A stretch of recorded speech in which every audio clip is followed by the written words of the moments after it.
Eu sou Taki Cordar, sou psiquiatra, sou coordenador da assistência clínica do Instituto de Psiquiatria, sou professor da pós-graduação, Departamento de Psiquiatria da USP, é isso. Certo, eu sou, para quem não me conhece ainda, né? Eu sou André Carvalho, sou psiquiatra aqui em Fortaleza e terapeuta cognitivo comportamental, né? Já rodei o mundo aí ensinando e aprendendo, né? E sou atualmente também professor da Deakin University na Austrália, né? A internet permite essas venturas, digamos assim. Então a gente vai falar hoje sobre a distimia, que é um subtipo de depressão pouco diagnosticado, né? A psiquiatria, como toda especialidade médica, ela tem os suas modismos, né? Então antes tudo era transtorno do pânico, e na época que eu era residente, eu digo, olha, como é que a ansiedade generalizada não é falada nos congressos, a doença da preocupação, né? E aí, o que motivou essa live, eu vou contextualizar, é que eu sempre valorizei muito a distimia, né? Eu acho que é uma doença incapacitante, que requer cuidados, né? Interdisciplinares. E o professor Taki Cordaz escreveu há um bom tempo atrás, nas páginas amarelas da Veja, uma entrevista que eu gostei muito, eu era residente na época, em Porto Alegre, e também um livro que eu li inteiro, de capa a capa. Eu era muito empolgado como residente, aí eu li e gostei muito. Aí eu digo, olha, não tem uma pessoa que melhor, ele está aí o livro. É Eu esse li velho, esse livro de capa a capa, é, exatamente, esse mesmo. edição. Eu li de capa a capa na época e me encantei com o tema. E agora, como pesquisador, estou tentando fazer alguns estudos epidemiológicos a nível global, né? Do Global Burden of Disease, e aí eu digo, não tem uma pessoa melhor para a gente conversar, né? Que já se debruçou tanto sobre o tema antes de mim, e aí era isso, né? Então, vamos começar com a definição, né, de distimia. O que é que o senhor teria a dizer assim sobre a distimia? Bom, novamente eu vou agradecer o seu convite e lembrar que distimia está dentro de um grande grupo de doenças que a gente chama de depressão.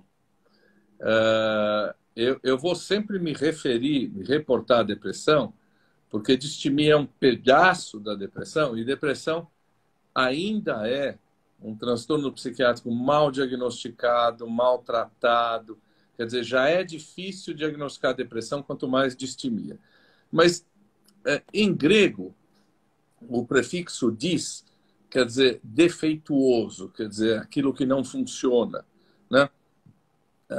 O grego moderno, quando eu falo alguma coisa que triste, que lamentável, eu falo distichos, que quer dizer que triste, né? Em português a gente fala disfuncional, disforme, dismorfo, né? Então, dis e timos. Timos quer dizer humor, afeto. Um humor, um afeto defeituoso. Durante muito tempo, aliás, o livro de distimia, eu, em geral, sou muito modesto, mas o título fui eu que dei. Do mau humor ao mal do humor. Porque a gente começa a ver pessoas que são, entre aspas, mal com o, mal-humoradas. Né? O exemplo clássico, você é muito jovem, você não vai lembrar disso, mas na televisão tinha um desenho que era o Hard Haha, que dizia assim, ó vida, ó azar, ó... Então, são pessoas que o tempo todo se acham a vida desgraçada, a vida ruim. Então, a distimia seria um subtipo de depressão de início muito precoce, né? E aí vale a pena a gente lembrar. Qual é a diferença, então? Eu estou aqui conversando com você hoje, animadamente, muito honrado com o seu convite. É, daqui a uma semana ou 2 semanas, eu entro numa situação onde eu não tenho ânimo, eu não tenho disposição, eu não consigo dormir. Ou seja, a passagem da normalidade para a depressão é uma quebra importante. Quem me viu hoje vai dizer, esse cara tem alguma coisa, esse cara daqui a uma semana, 2 semanas, não é o mesmo cara. Na distimia, Isso. na medida que é um quadro crônico, é um quadro de leve intensidade, ele começa muito precocemente e ele pode ser confundido com a personalidade do indivíduo. Quer dizer, esse indivíduo é deste jeito. Esse indivíduo tem uma personalidade que é razoavelmente mais triste. É uma personalidade razoavelmente mais melancólica. É um cara que está sempre assim, é um cara que sempre está reclamando da vida. Então, a distimia começa a colocar luz sobre algumas pessoas que eram chamadas de neurose depressiva ou de personalidade depressiva. E é bacana também, depois, se você quiser, a gente fazer um percurso histórico de como é que isso vai sendo descoberto. Claro. E a distimia, inclusive, é importante a gente dizer que ela pode evoluir, né, para um quadro depressivo franco. E aí recebe o nome de depressão dupla, Uhum. né? E aí ela pode evoluir.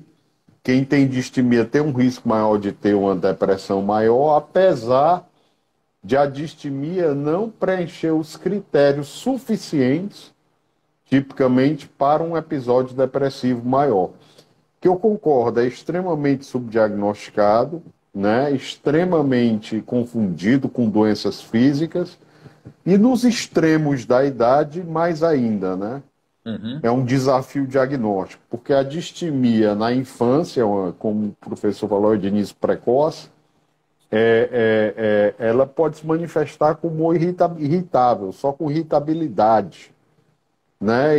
E exige apenas 1 ano, ao contrário do adulto que tem que ter 2 anos nos critérios diagnósticos, né? E na terceira idade se manifesta muitas vezes com sintomas somáticos, né? Que são confundidos com doenças físicas, dores no corpo, fadiga, um déficit de memória, déficit de concentração, memória recente, sobretudo, né?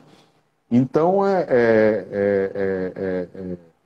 a distimia estaria no espectro, de acordo com o DSM-5, das depressões crônicas.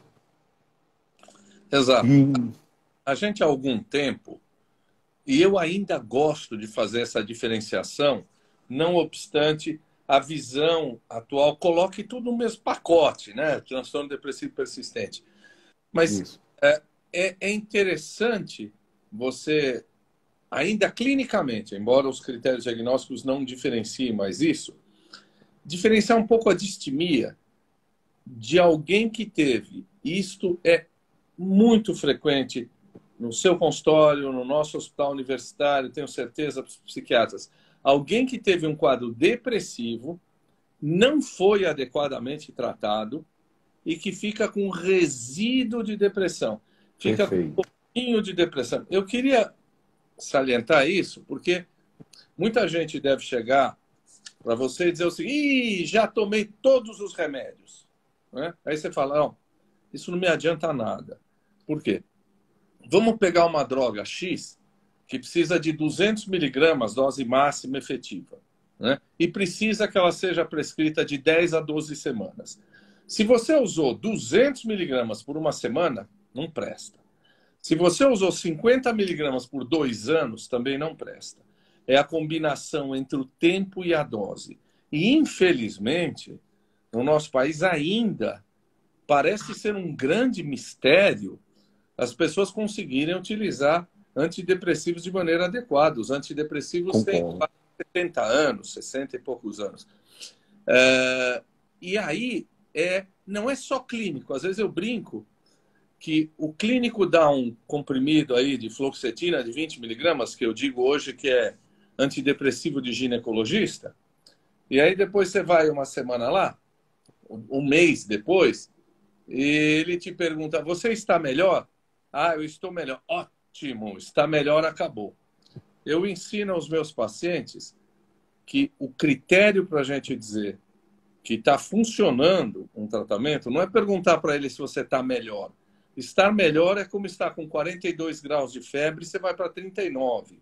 Você continua doente. O critério é, você voltou a ser o que você era? Você se reconhece? Este é você? Você olha e diz assim, este sou eu, as minhas emoções, os meus sentimentos, as minhas dúvidas, esse sou eu. Então, o que precisa acontecer de um bom tratamento antidepressivo não é o cara ficar ligado, o cara ficar... O antidepressivo não transforma um asno num gênio. Né? O antidepressivo, Isso. você volte a ser aquilo que você é. Este sou eu, pronto. Né? Então, este é o Voltar à função, né? A Isso. funcionalidade em todas as dimensões da vida. Né? No lazer, na atividade. Porque a gente tem que sempre lembrar também que esses quadros são uma grande fonte de absenteísmo, né? De falta ao trabalho. E tem um impacto econômico muito grande também, além de psíquico e social.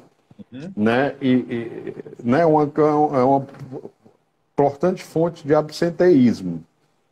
E aí o tratamento da distimia, eu acho que algumas depressões podem ser tratadas apenas medicamentosamente, o paciente entra em remissão por uma vida inteira, isso é verdade.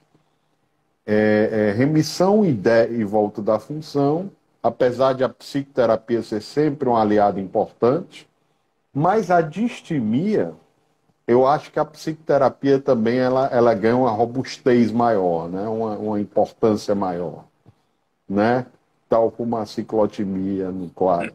Né? Esses quadros, realmente, eu acho que a terapia, eu concordo com a Kiskel nesse aspecto que ele dizia, que esses quadros mais crônicos, a terapia é crucial. Né? Já antecipando um pouco, algumas pessoas estão dizendo na distimia não existe nenhum tipo de alteração de humor. Existe. Ele é um humor depressivo, crônico, de leve intensidade, que como começa muito cedo, às vezes se mistura com a personalidade do indivíduo e as pessoas acham que ele é assim mesmo.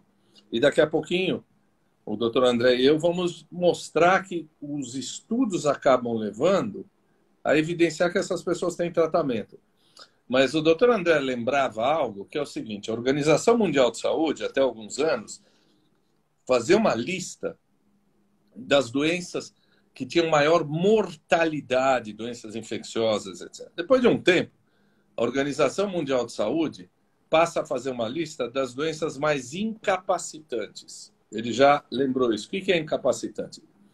Número de dias que o indivíduo perdeu no trabalho, no estudo, por causa da sua doença, ao longo da vida. Quer dizer, os dias que, em função da doença, ele não foi trabalhar, não foi estudar, ele ficou incapacitado. Das 10 doenças mais incapacitantes, ou seja, que impedem o indivíduo de ter uma função adequada, 5 são psiquiátricas. Depressões, nas quais se insere a distimia, transtorno bipolar, esquizofrenia, alcoolismo e transtorno obsessivo-compulsivo. Então, é importante a gente dizer que as doenças psiquiátricas são as doenças mais comuns do ser humano. Né? Por várias razões, nós vamos dizer, desde razões biológicas até razões ambientais, até esse mundo que nós estamos vivendo. É um mundo que é muito neuroeconômico. Eu sempre costumo dizer que hoje você pede o supermercado, antes você ia no supermercado, você conhecia o balconista de sempre, você conversava na varanda, não tinha violência. Hoje em dia, você vai no Rappi, no iFood, você pede tudo em casa, né? Você faz tudo eletronicamente, você... Né? Então, o lado social do ser humano, a privação social, a solidão do homem pós-moderno, né? Eu acho que são aspectos que a gente não pode nunca esquecer. Eu concordo. Se me permite, eu acho que a gente já vai respondendo algumas pessoas e o Jorge nos manda a seguinte pergunta: podemos falar em voltar a ser quem é, com libido e orgasmo completamente atenuados pela ação farmacológica das doses eficazes? Veja, as pessoas perguntam: antidepressivo dá redução de libido, redução de orgasmo? Pode dar. Pode dar. Significa o seguinte: determinada droga, que eu não vou ficar falando, bom, uma delas, paroxetina, pode dar redução de libido, retenção do orgasmo, etc., em 30% a 40%. Uma outra droga pode ocorrer em 10% a 15%. Uma outra droga, 20%. Então, isto não é o destino inexorável de quem toma antidepressivo. Se você tem alguém que está ótimo, mas tem uma perda da libido, uma redução da libido, isso não pode continuar, porque sexo é uma necessidade biológica, é uma fonte de prazer. Se o antidepressivo está atrapalhando a libido, ou orgasmo, ou ereção, ou tem que ser trocado, ou você utiliza algumas estratégias, vamos chamar assim de antídotos, quer dizer, existem algumas combinações farmacológicas para que a gente possa reduzir ou até acabar com essa história. Então, de novo, a história de que antidepressivo dá redução de libido, dá problema sexual, é verdade parcial. Dependendo Concordo. da 10%, 15%. Da droga.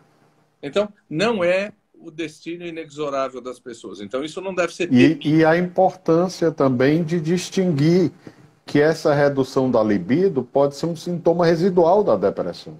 Pode. E uma própria manifestação da depressão. Sem dúvida. Né? Que é um sintoma clássico da depressão. Então, o balanço ele não é tão simples. A atribuição de causalidade ao antidepressivo não é tão linear.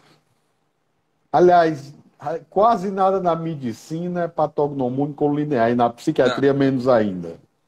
Não existe nenhum sinal e sintoma psiquiátrico que diga para você é esta doença. Você iniciou de uma maneira muito interessante, dizendo que antes havia a moda dos quadros psiquiátricos, mas eu vou dizer assim, moda porque o homem é falho, porque os quadros psiquiátricos existem desde a Bíblia. Eu tenho uma aula que eu dou dizendo as doenças têm história. As doenças têm história desde a antiguidade.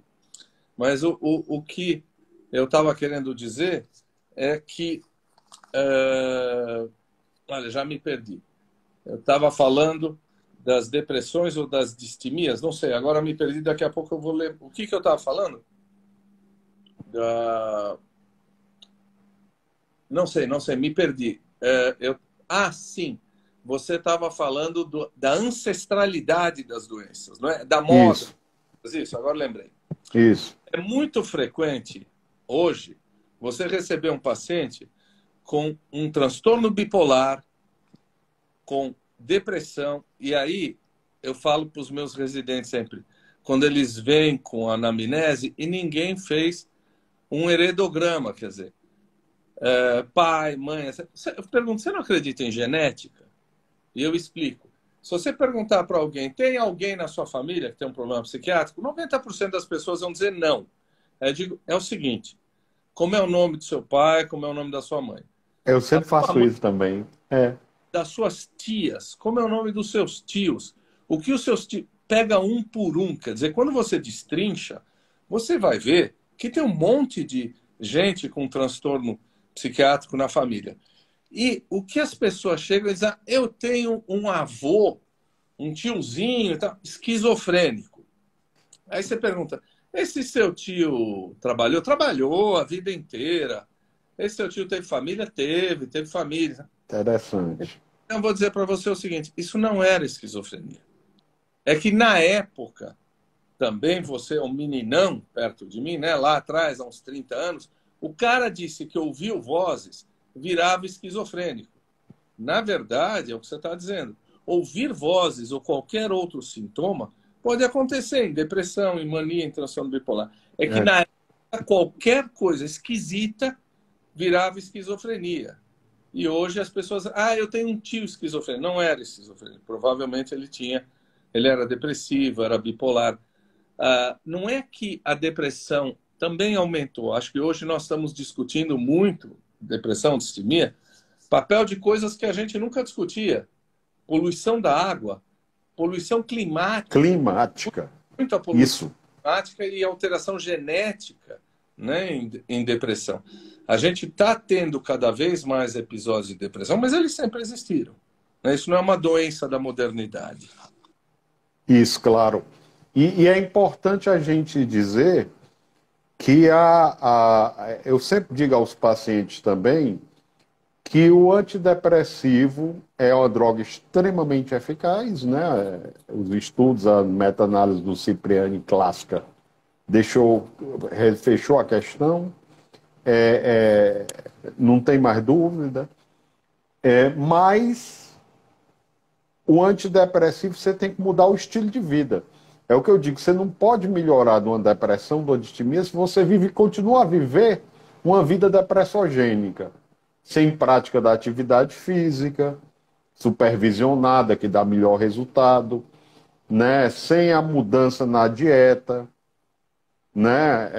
Tendo uma dieta pouco saudável, com excesso de carboidrato, de carne vermelha, né? Então, cada vez mais, a medicina do estilo de vida está se aliando à psiquiatria, né?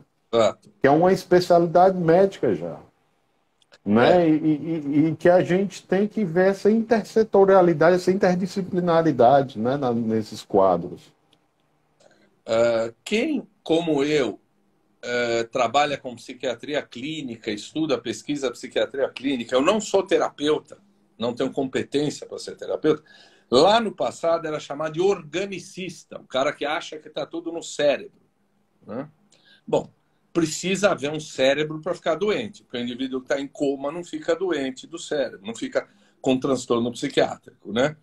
Mas a nossa atividade, você lembrou muito bem, vai muito além de prescrever antidepressivo. Quer dizer, você prescreve antidepressivo, antipsicótico, medicação para compulsão, etc. Mas junto com isso, você prescreve psicoterapia e existem alguns tipos de psicoterapia. Não é qualquer psicoterapia, não é? Psicoterapia tem que ser avaliada. Não adianta alguns terapeutas dizer, não, cada um é cada um, a minha terapia eu não avalio. Tem que avaliar. Quando você vai a um pneumologista, que você tem uma doença, você pergunta para ele, qual é a minha chance de ficar bom disso? Aí o cara fala, 60%, 70%, 80%.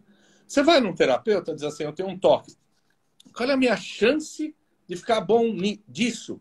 Quais são as evidências que o jeito como você está me tratando melhora isso? Ele vai dizer, não, veja bem, ou eu não estou aqui para tratar, é para um conhecimento de vida, ou cada um é cada um. Cada um é cada um, não. Eu quero saber a eficiência do seu procedimento para a dor que eu tenho, para o mal que eu tenho.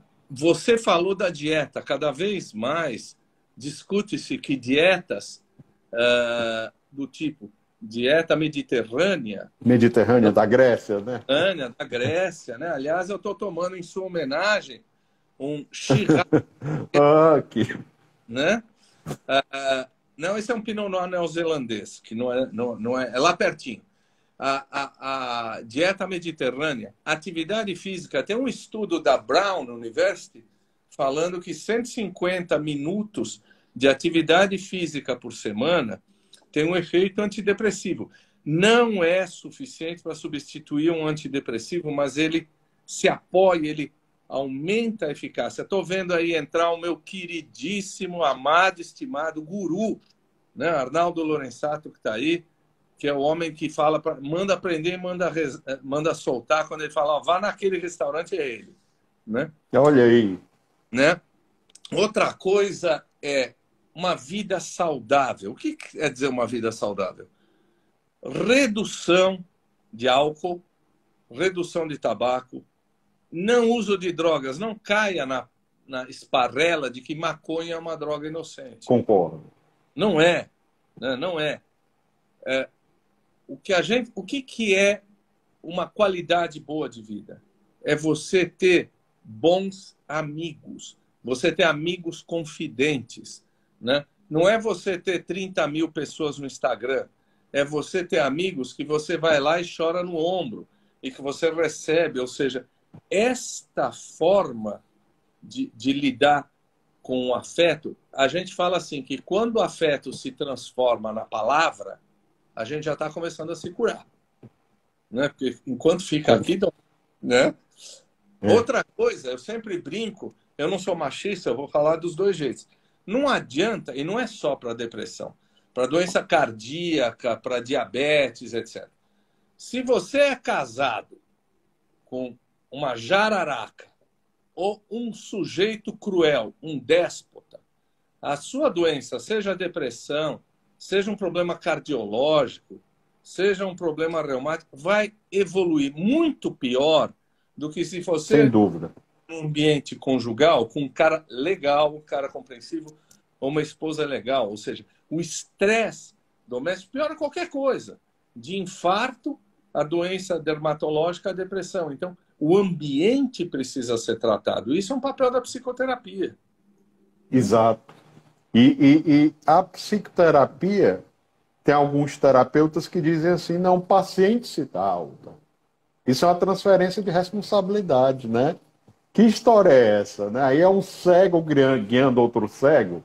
Né? Não pode, né? Eu concordo plenamente que tem que ser uma terapia com evidência, com demonstração empírica de resultado, com monitoração de resultado das crenças, da mudança de comportamento, dos hábitos.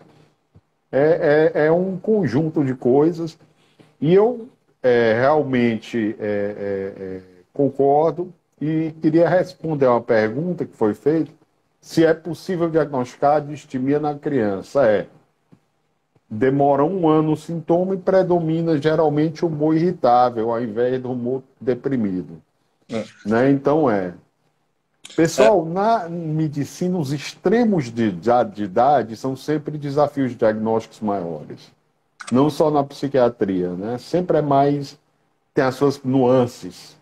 E uma coisa que vai confundir muito a gente é depressão em criança e adolescente, você tem a obrigação de pensar em transtorno bipolar.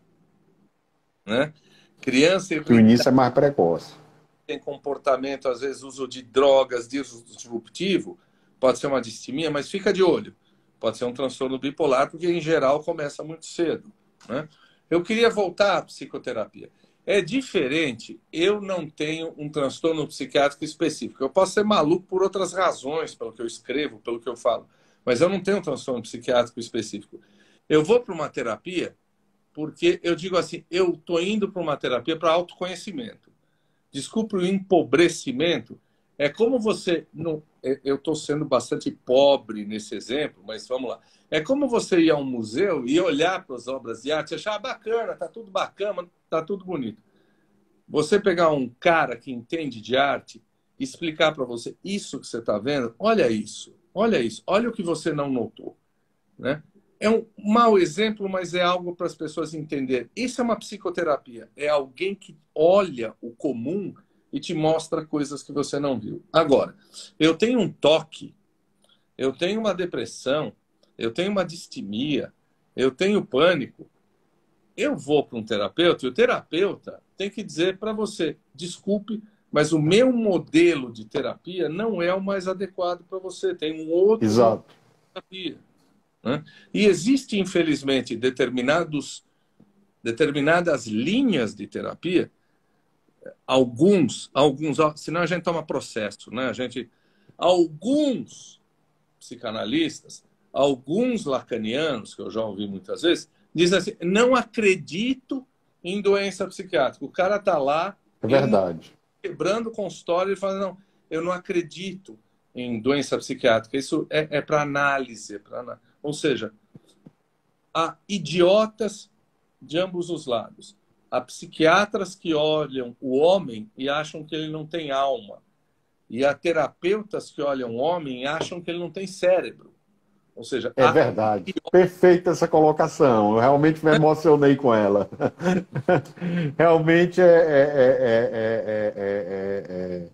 eu nunca tinha visto uma síntese dessa. Realmente é isso mesmo. Expressou exatamente a essência o core da questão. É exato. Exatamente. Eu gostei dessa colocação. É exato. Quer dizer, o terapeuta que não pensa que não tem cérebro e o psiquiatra que não vê a alma, né? é uma É uma vergonha. esquizofrenia, né? É uma separação, né? Diz assim, vai para o psiquiatra aí diz assim, eu estou com problema conjugal. Diz, não, meu problema é a depressão, não é seu problema conjugal. Aí é o psiquiatra que é quase esquizofrenia, né? Porque diz, olha, como é que pode? Você tem que ver o paciente de uma maneira holística, né? Mesmo o bom psiquiatra clínico, né? É, uma coisa que eu acho que é polêmica, mas eu estou vendo muitos profissionais de saúde mental, aí é o seguinte, é quando eu acho que você se depara muito com isso, é quando você recebe um paciente com uma depressão grave, grave, tem que imediatamente entrar com antidepressivo, chamar a família e alguém, porque todo mundo dá palpite na saúde do outro, né? O brasileiro é o cara que manda usar de chá de carqueja a fumar maconha, né? O brasileiro acha que alguém diz assim, não, tem que ir para terapia.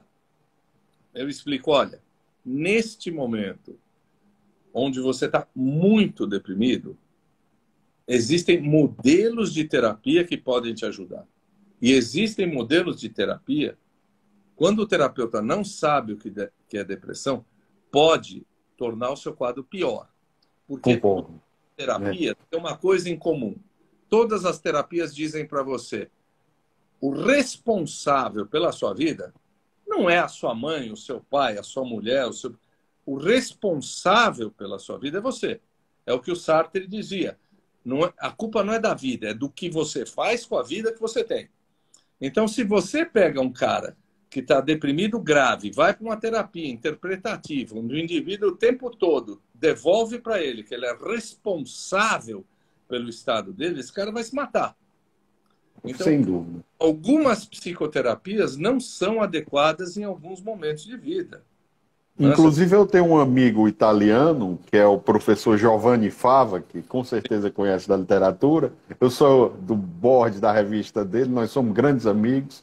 Aprendi muito com ele, ele é muito ligado à psicoterapia. E ele diz, ele escreve muito sobre a iatrogenia que não ocorre apenas na medicina, na prescrição. Quando você prescreve a droga errada. Ela acontece na psicoterapia também. Ele escreve muito sobre isso. A iatrogenia na psicoterapia também, no manejo da depressão. a É Ana, muito interessante os artigos dele. É um Ana grande escritor. que está escrevendo para a gente aqui, o Brasil tem um índice altíssimo de distúrbios de ansiedade e depressão? Tem, é verdade.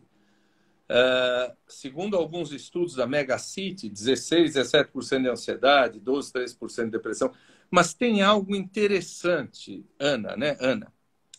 Depressão é um transtorno que mais ou menos a mesma característica epidemiológica, a mesma frequência, você vai encontrar no Zâmbia, na Malásia, no Ceilão ou no Japão. Existem questões ambientais e sociais, sem dúvida, mas você não encontrará uma sociedade que não tenha um quadro depressivo e uma sociedade que se distancie muito dessa epidemiologia. Por exemplo, esquizofrenia é 1%. No Brasil, com o governo nefasto que nós temos, na Argentina já vão meter o pau em mim de novo. No Zâmbia, na Noruega, na minha terra, na Grécia, na China, é 1%. Ou seja, isto mostra o seguinte, os fatores sociais são muito relevantes, mas nós temos que olhar para questões genéticas, biológicas, tá? Isso não são doenças culturalmente determinadas. Elas podem ser agravadas, mas elas não são determinadas. E elas são democráticas e internacionais, né? De Lastimavelmente, alguma forma.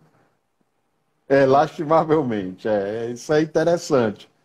E realmente, pessoal, umas situações como recessão, né, como teve na Grécia, e o Brasil está com uma macroeconomia questionável, no mínimo, pode ter um desencadeante, né, um desencadeante social, né? Veja, as pessoas falam assim, é tudo biológico. Não, existem vários estudos, tem uma revisão do Lancet que eu estou estudando agora. Pobreza aumenta o risco de depressão. Claro, porque depressão tem a ver com frustrações, depressão tem a ver com alimentação inadequada, depressão tem a ver com violência também, né? Depressão tem a ver com insegurança alimentar, depressão tem a ver com falta de emprego, né? Isso. A ver com não ter um SUS, infelizmente, adequado para atender rapidamente essa pessoa. Então, a depressão cronifica, né? Ou seja, a gente tem que dizer que os fatores ambientais são muito relevantes, né, nessa situação agora. Foi feita uma pergunta interessante e que geralmente coloca o médico na berlinda, o médico menos avisado, né? Diz assim, qual é a percentagem da genética e do ambiente? Hum, Essa aí coloca na berlinda. Porque, pessoal, essa avisado. resposta ela é relativa. Porque a nível populacional, por exemplo, o transtorno bipolar é 80% genético. E a nível populacional, a depressão é 40% a 50% genético. Certo? Mas isso não quer dizer que existia, eu acredito, pelo menos na depressão melancólica, depressão endógena antiga, que uma determinada depressão de um indivíduo tenha 90% de genética. Então, quando a gente diz o que a gente pode estimar na população geral de depressivos é 40% a 50%. Mas o paciente individual pode ser 80% ambiental, o outro pode ser 80% genética. É por isso que eu sempre digo assim, como é a sua depressão, né? É uma síndrome tão heterogênea, nós trabalhamos com transtornos tão heterogêneos como é a sua depressão, né? A singularidade do indivíduo nunca pode ser esquecida, né? Na nossa área, eu acho. A nossa amiga aí, bastante atenta, Ana Cláudia, faz mais uma pergunta. Ela diz assim, se depressão tem a ver... Cadê ela aqui? Menina, assédio, violência doméstica e estupro. Claro que tem, mas tem algumas coisas interessantes. Alguns estudos mostram o seguinte, que depressões que cronificam, que têm maior resistência ao tratamento antidepressivo, distemias crônicas, tá, estão mais relacionadas com abuso sexual na infância, abuso físico na infância, desleixo na infância. É o que a gente chama de fatores epigenéticos. Você tem a sua genética. E aí, o que o ambiente precocemente te oferece? Abuso sexual? Você apanha, você é agredido, você não tem comida. Se você tem um gene que podia ficar quietinho ali o resto da vida e nunca dar depressão, você acaba cutucando ele através disso que a gente chama de epigenética, que são as vivências Perfeito. da infância. Um camarada que podia ter uma vida que nunca teria um quadro psiquiátrico, diante de um abuso sexual, acaba explodindo uma predisposição genética que ele podia não ter. Quanto maior a genética, menor a necessidade de uma situação pessoal social. Quanto menor a genética, maior a necessidade de um desencadeante ambiental. E abuso sexual na infância está relacionado com... Eu também trabalho com transtorno alimentar, bulimia, sim, mas está relacionado com anorexia. Está É relacionado um com... fator de risco inespecífico, né? Exatamente, você o disse muito bem. Quer dizer, abuso sexual na infância é um fator de risco para qualquer transtorno psiquiátrico. Porque E você, ter a obesidade também, para síndrome metabólica, para hipotiroidismo. em geral, obesidade com transtorno da compulsão alimentar. Por quê? Porque você tem um aumento da ação do circuito do cortisol. Cortisol. Então, você tem um aumento do cortisol, que é um hormônio do estresse cronicamente aumentado, que piora a resposta a antidepressivos e a psicoterapia. Para ilustrar a epigenética, que foi muito bem colocada, existe uma explicação biológica para a transgeracionalidade da terapia sistêmica familiar. Então, foi feito um estudo em Nova York com judeus e eles conseguiram, pela epigenética, pela metilação do DNA, com 99% de acurácia, determinar aqueles que eram netos ou bisnetos de judeus que sofreram ou não no Holocausto. Uhum. Pela epigenética, para vocês verem a transgeracionalidade explicada biologicamente. A gente não vai lembrar de uma coisa vergonhosa da psiquiatria lá atrás, que é a teoria da degeneração, que um problema vai passando de geração a geração. Não é bem assim, mas o que a gente percebe é o seguinte: vivências traumáticas ficam incrustadas, elas modificam o seu DNA. E o seu DNA é transmitido para os seus herdeiros, né? Exato. Isso é que é muito interessante. Passei por vários médicos ao longo da vida e tive diagnóstico de depressão moderada. Era distimia, ora transtorno de personalidade. Do ponto de vista medicamentoso, faria muita diferença? Bom, eu não sei se você concorda comigo, mas eu digo para o paciente o seguinte: olha, o meu diagnóstico é uma distimia. Mas se eu estiver errando, e é uma depressão moderada, se eu estiver errando, mas é um estado misto ansioso e depressivo, o meu tratamento vai dar certo. Eu posso ter errado, mas eu oriento o tratamento de uma determinada maneira que isso vai pegar. As nossas drogas têm um espectro que acaba dando certo, né? Eu posso ter errado. Acaba dando certo. A receita, às vezes, não é específica, mas acaba tendo... Eu concordo. Perfeito. E eu confesso, assim, que vai ficar gravada a live, né? Vai estar no... Eu tenho uma amiga aqui que é o grande psicólogo cognitivo comportamental aqui em Fortaleza, que é o Ciro Memória, que ele vai pôr em todos os streams, né? No YouTube, tem o canal da Saúde Mental, vai para o podcast, para o Spotify. Então, vai para todos os streams essa live. E eu acho que a gente abordou o tema, né? Que de uma maneira satisfatória e feliz.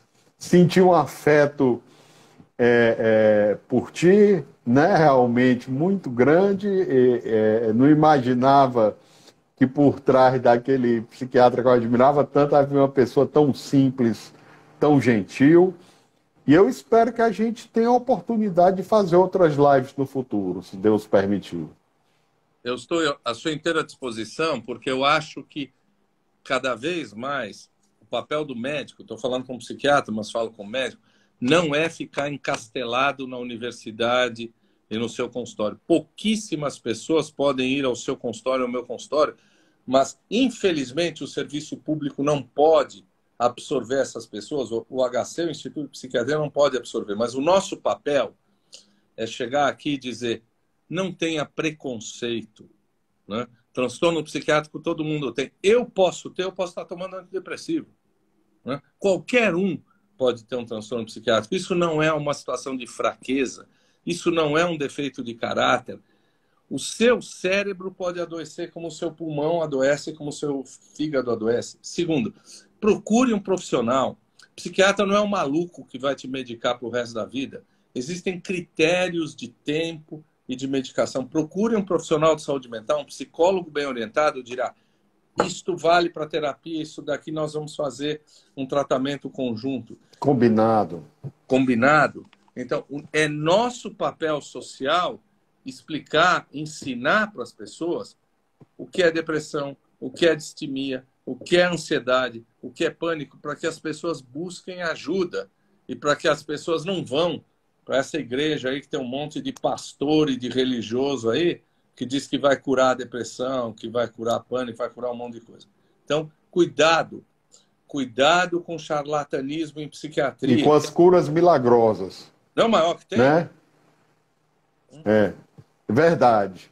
Então, foi um prazer enorme e nos vemos muito em breve. Quando eu for a São Paulo, eu vou entrar em contato, Você né? vem, você está convidado para tomar um Chyrah, um Pinot Noir, que é o meu vinho favorito.